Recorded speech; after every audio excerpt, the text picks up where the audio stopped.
This mountain grew back after it exploded. In 1980, Mount St. Helens didn't just erupt, it collapsed. The entire summit was blown apart, gone in seconds.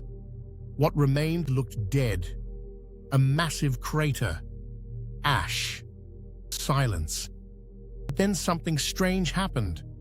The mountain started rebuilding itself.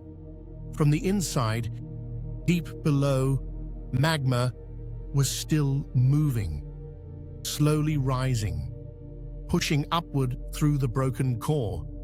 At first, barely noticeable, then faster.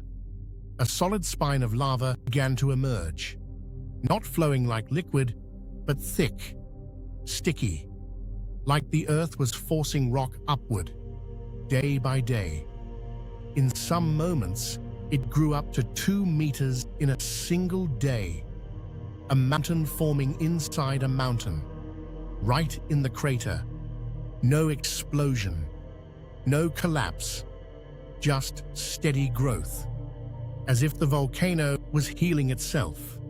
Scientists watched closely, because this wasn't destruction, it was recovery.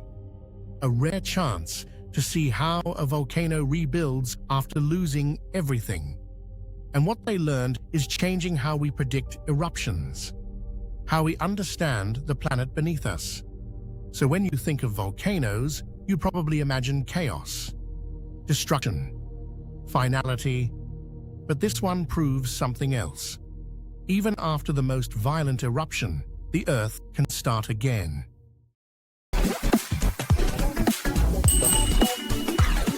Thanks for exploring the universe with us. Keep your curiosity in orbit, tap subscribe,